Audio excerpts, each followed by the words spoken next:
लड़ाई हो गई है कोई। यहाँ बंदा मर गया और वहाँ पे वो उसे मार रहे हैं यार। ये क्या कर रहे हैं बेवकूफियाँ।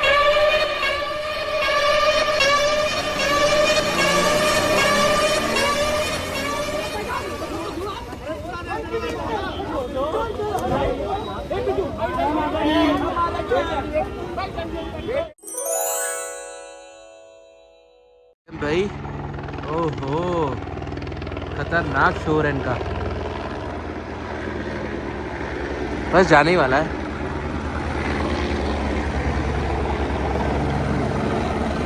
गुड मॉर्निंग दोस्तों, क्या हाल है? होप सब बढ़िया होंगे और बढ़िया ही होने चाहिए। मैं भी यहाँ मस्त हूँ। मस्त अपनी मॉर्निंग स्टार्ट चुकी है बद्रीनाथ धाम से। फाइनली आज दिन आ चुका है। हम बद्रीनाथ धाम को छोड़ के नीति वैली की तरफ बढ़ने वाले हैं और काफ़ी सारी चीज़ें वहाँ पे भी एक्सप्लोर करने वाले हैं। और हमने बहुत सारी प्लानिंग कर रखी है। वहाँ पे बहुत सारी चीज़ें नई नई आप लोगों को दिखाएंगे। बाय द वे, मौसम काफ़ी खतरनाक बिगड़ा हुआ है बद्रीनाथ धाम में 2 दिन से। मतलब कल भी बिगड़ा था और आज भी बिगड़ा हुआ। देख सकते हो ऊपर बादल बादल हो रखे हैं। सुबह से बारिश चल रही थी, अभी दोपहर के 12 बजे अब जाके बारिश हट चुकी है और आराम से अभी जा सकते हैं भाई। मौसम बढ़िया हो चुका है भाई। बाकी निकलने लगे हैं, बाइक को उठाते हैं। बाइक पे सारा सामान लोड कर दिया, काफ़ी सामान हो गया भाई। और अभी काफ़ी सामान और मारा गोविंद घाट में भी पड़ा, तो गोविंद घाट से भी सामान उठाना है। फिर लिख लेंगे हम नीति वैली के लिए। जोशीमठ में थोड़ा सामान रख देंगे क्योंकि ज़्यादा सामान है, नीति वैली ले जाने का फ़ायदा नहीं है। और ज़्यादा इंक्लाइन है ना, फिर वो दिक्कत भी आती है, इसलिए भी तो सामान लोड कर दिया। निकलते हैं अभी यहाँ से और एक्सप्लोर करते हैं नई नई जगह है। पहले मुझे जाना पड़ेगा एक इंपॉर्टेंट काम के लिए भी भाई। मैंने थोड़े दिन पहले डॉक्टर को दिखाने गया था ना, उन्होंने मुझे कुछ एक्सरे कराने के लिए बोला था, तो वो एक्सरे अभी तक हुआ नहीं। वो एक्सरे कराने जाना है मुझे हॉस्पिटल। और यहाँ पे ना आप लोगों को पता ही है सरकारी हॉस्पिटल है। 2 चक्कर तो काट चुका हूँ मैं, अभी तक मेरा एक्सरे हुआ नहीं है। अब 3रा चक्कर काटे जा रहा हूँ आज।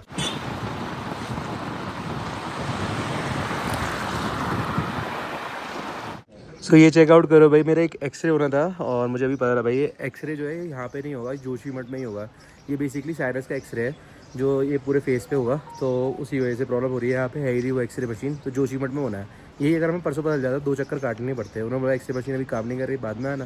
अभी एक्सरे मशीन पे मतलब दिन में आना जल्दी हो जाएगा। दिन में आया तो अभी पता लगा कि ज़रूरत ही नहीं है भाई यहाँ पे आने की, क्योंकि जोशीमठ में होना है, यहाँ पे होना ही नहीं है। चलो कोई नहीं, चलते। सो भाई व्यू तो काफी मस्त हो रखा है, लेकिन देख रहे हो ना सामने चारों तरफ बादल है भाई। ये सीधा रूट जो जा रहा है ना गोविंद घाट की तरफ जा रहा है, और गोविंद घाट की तरफ हम भी निकले हुए हैं। ओहो, पर आज हम गोविंद घाट क्रॉस कर देंगे सीधा।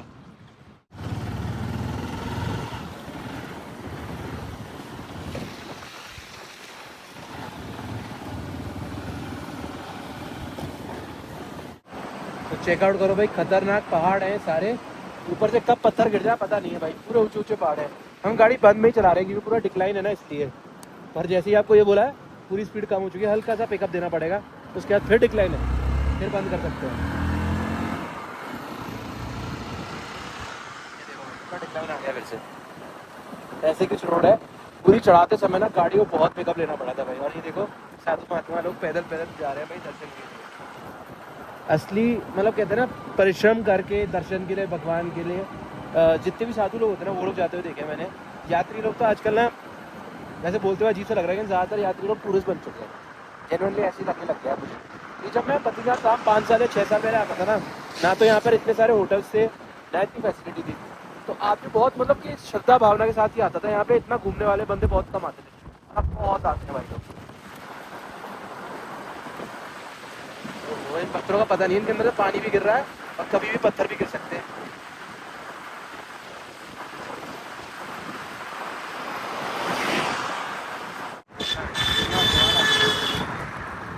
यूट्यूब भी बना रहे हैं ना? हाँ, यूट्यूब भी बना रहे हैं ना?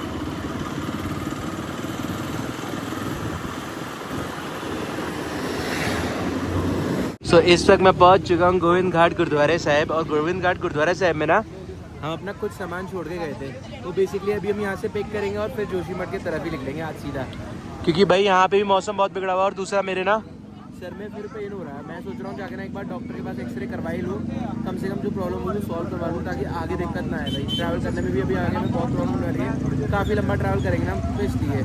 बाकी अभी भाई गया हुआ है मेरे साथ वाला सामान लेने के लिए, वो लेके आता है तो फिर निकलते हैं आगे की तरफ के हमारे बैग्स। और लगभग मैं कह सकता हूँ हमने 19 तारीख को मई में सारा सबमिट किया था, सारा सामान वामान, और अब जाके जून में उठा रहे हैं, वो भी 10 तारीख को। लगभग 19 से 10-20 दिन हो चुके हैं, 20 दिन बाद सारा सामान उठा रहे हैं। बाकी अब निकल रहे हैं यहाँ से। इतने दिन से हमारा सारा सामान लॉकर के अंदर था और कोई दिक्कत नहीं आई, सारा सामान सेफ था, बिना किसी दिक्कत के यहीं आराम से गोविंद घाट गुरुद्वारा साहिब में रहा था भाई।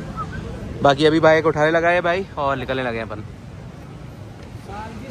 तो हम पहुंच चुके हैं अनंतपुर वाले भाई के पास, और भाई ने ना शॉप पूरी मस्त सजा दी है। अब तो गोलगप्पे वोलगप्पे भी रख लिए हैं भाई। गोलगप्पे तो आप बनाए ने? हाँ जी, हाँ जी, आप बनाइए। ओ जी, वाह वाह वाह। चलो भैया आज खाना वाना टेस्ट वेस्ट करेंगे बढ़िया तरीके से। और उस दिन वैसे मैंने मोमोज दोनों भाइयों को खिलाए थे, आज मोमोज भी खाएंगे भाई के हाथों का। स्वाद वही है या फिर भुल गया कुछ ना कुछ? नहीं कुछ तो भुल गया हो। नहीं कुछ नहीं भूले। चलो फिर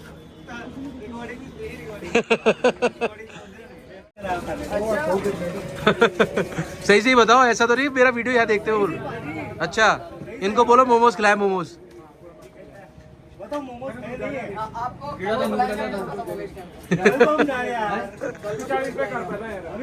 तो यहाँ हमें मिल चुका है कटोरा हाथ में, और एक चीज मैंने नोटिस किया, आदमी मांगने के लिए सिर्फ गोलगप्पे वालों के पास ही खड़ा होता है ऐसा हाथ करके, वैसे कहीं नहीं मांगता ये चीज। अपनी बीवी के सामने भी हाथ जोड़ देता है, पर ऐसे हाथ खोल के तो भाई गोलगप्पे वालों के पास ही। तो भाई यहाँ पे ना एक पुणे से ही भाई आए हैं, और पुणे से है अभी यात्रा करके आए हैं। कैसी रही पूरी यात्रा? जी पूरे 2 दिन लगे यात्रा, मैं और मेरे पापा दोनों साथ में आए थे। और मतलब जो रास्ते के बीच में भी पूरा रास्ता है वो सही है? रास्ता सही है, सिर्फ जो इन्होंने बताया ब्लॉग में, जैसे स्लो चलना है, लंबी सांसें लेनी है, वो फॉलो करो, और जल्दी नहीं करनी है, आप पहुंच जाओगे, आराम से पहुंच जाते हैं। और होगी पूरी यात्रा। जल्दी किसी में नहीं करनी है। 2 दिन जल्दी करे नुकसान, 2 दिन लगने दो, कुछ नहीं होता। 3 दिन लगते हैं, एक दिन जाने में, फिर एक दिन उसके ऊपर जाने में, तीसरे दिन आने में। 3 से बढ़िया, बट आराम से पूरा टाइम लेके जाओ। असली मजा उसी में, आराम से जाने में बहुत ज्यादा। चलो भाई से भाई महाराष्ट्र से है ना, तभी बराबर बोल रहा है। पुणे में आओ आप, बिल्कुल, जब आऊँगा तो ज़रूर आपको कॉन्टैक्ट करेंगे।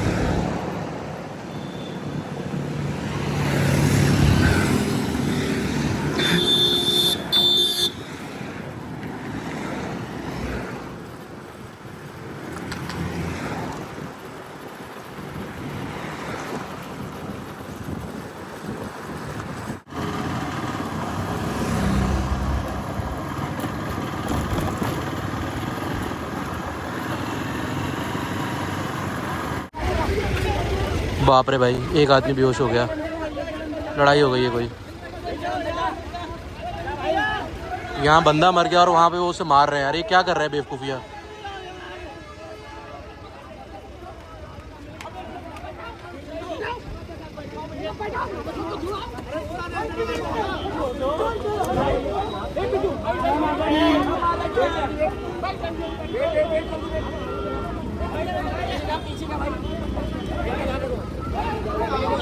भाई होया क्या हुआ था?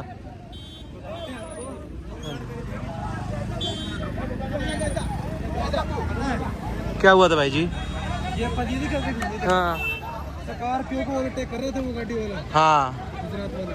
हाँ ठीक है, यहाँ बंदा चल रहा था, चप्पू उड़ा दी इसकी। हाँ, बंदे को मारा फेंक के यहाँ पर। स्कॉर्पियो पैर में रोड दिए उसके। अरे वो बंदा ही मर लिया मेरे ख्याल से। बाप रे, तो स्कॉर्पियो वाले ने मारा है? स्कॉर्पियो वाला नहीं, वो गाड़ी खड़ी है। अच्छा, तो लोकल गाड़ी थी जो यहीं की थी, जो कैब सर्विस होती ना, उसमें उड़ा के मारा। वो स्कॉर्पियो को ओवरटेक कर रहे थे और उसमें मर गया भाई बंदा। बहुत बुरा लग रहा है भाई, इस वक्त समझ में नहीं आ रहा। मैं निकलता हूँ यहाँ पीछे उनके, देखता हूँ क्या होता है। गाड़ी वाले ओवरटेक कर रहे थे, वो नॉर्मल लड़का बस सिर्फ रास्ते में खड़ा था और वो मारा गया बेचारा। अभी एक थोड़ी सिचुएशन समझ में आ पाई, बहुत भीड़ थी ना, तब समझ में नहीं आ रहा था। हुआ कुछ ऐसा कि गाड़ी का ब्रेक फेल हो गया, और जब आप डिक्लाइन में आते हो ना बद्रीनाथ धाम से, तो ब्रेक फेल होते ही होते हैं, तो बड़ा ध्यान से ना आपको गाड़ी चलानी पड़ती है, क्योंकि अगर ब्रेक फेल हो गए तो दिक्कत हो ही सकती है। अब वो बंदा ना रोड क्रॉस कर रहा था और उसे भी नहीं दिखा पीछे से गाड़ी आ रही है, और वो गाड़ी के आगे आ गया और गाड़ी का भी ब्रेक फेल था भाई। ये सिचुएशन हुई है खतरनाक। बाकी अभी वो हॉस्पिटल जा चुका है, पर सिचुएशन इसलिए वर्स्ट हो गई क्योंकि साथ वाले आपस में ही भिड़ गए, उन्हें समझ में नहीं आया करना क्या था भाई बहुत खतरनाक सिचुएशन हो गई थी। वो जो बंदा है ना, वो तो फेंट हो चुका, मतलब उसे कोई होश नहीं था, और खून भी बह रहा था उसका, जो उस बंदे को उठा के लेके आए सारे लोग।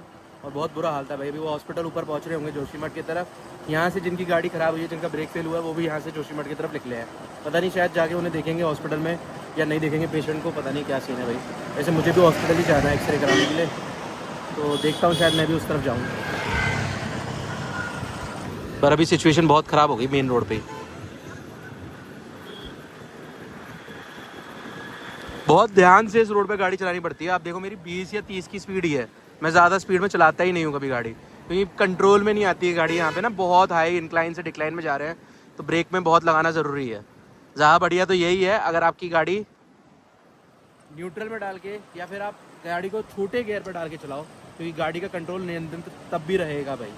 और बाकी जो ड्राइवर था ना, मुझे क्या लग रहा है वो गुजरात से आया ना, तो उनको भी हिल के अंदर चलाने का पता नहीं है भाई। अगर ब्रेक फेल भी हो जाए ना, तो आप छोटे गियर पर गाड़ी डाल दो, वहीं गाड़ी रुक जाएगी। गियर बॉक्स ही तो टूटेगा, लेकिन किसी जान तो बच जाती।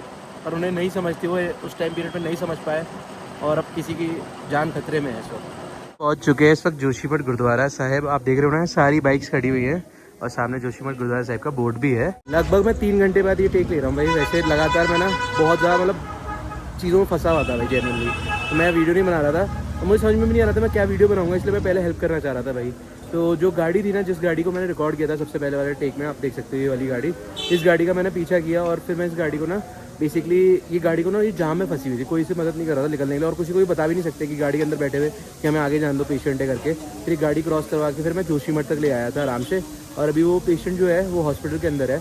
पर सबसे अच्छी बात यह है पेशेंट बिल्कुल वॉकिंग है। और मुझे एक दिक्कत लग रही है, जो पेशेंट के साथ जिस बंदे को मारते हुए लेके गए थे ना, वो गुजराती वाले भैया जो थे, उनको उन लोगों ने बहुत मारा है और अभी भी वो मार रहे थे जब मैं उनके पास गया था। तो फिर मैंने उन्हें समझा के भी आया हूँ कि उन्हें और मत मारना भाई, क्योंकि आपका पेशेंट अब ठीक हो रहा है और ठीक है भी, मतलब वो चल भी पा रहा है, तो क्या ज़रूरत है उन्हें मारने की ना। और इनको मारने से आपको क्या ही मिल जाएगा। एट लास्ट आपको पेशेंट सही करवाने से ही मतलब होना चाहिए ना, उसकी तबीयत ठीक कराने से। दूसरे एक और पेशेंट बनाने से कोई फ़ायदा तो नहीं होने वाला ना। तो ये चीज़ मुझे फील हुई। बाकी अच्छा बहुत लगा भाई। मैं मतलब मैंने रिकॉर्ड नहीं किया कुछ भी, लेकिन जो भी हो रहा था ना, मैं हेल्प कर पा रहा था, तो मुझे बहुत अच्छा लग रहा था। और फाइनली वो इस वक्त हॉस्पिटल में जोशीमठ के अपना इलाज करा रहे हैं, ठीक हो जाएंगे। बेसिकली उनको ना पैर के अंदर हड्डी के अंदर कोई दिक्कत है छोटी मोटी, वो ठीक हो जाएगी, सूजन है बेसिकली अभी। यहाँ पे अपना भाई अपने लिए ट्रैकिंग शूज़ ले रहा है भाई, और ट्रैकिंग शूज़ बहुत ज़रूरी होते हैं जब हम ट्रैक करते हैं ना उस टाइम पीरियड के लिए। और भाई के पास ट्रैकिंग शूज़ नहीं थे, स्पोर्ट्स शूज़ थे। साथ ही ट्रैकिंग के टाइम पीरियड पे ना शूज़ भी नहीं पहन रहा था आजकल, तो ज़रूरी भी है भाई शूज़ लेना, तो अभी शूज़ ले रहा है। सारा ट्रैक खत्म हो गया, शूज़ ले रहा हूँ। पर ये काम आगे भी आएंगे ना। लेकिन है भी वाटरप्रूफ। वाटरप्रूफ शूज़ है। अब आगे जब जाके साइकिलिंग करूँगा तब भी काम आएंगे।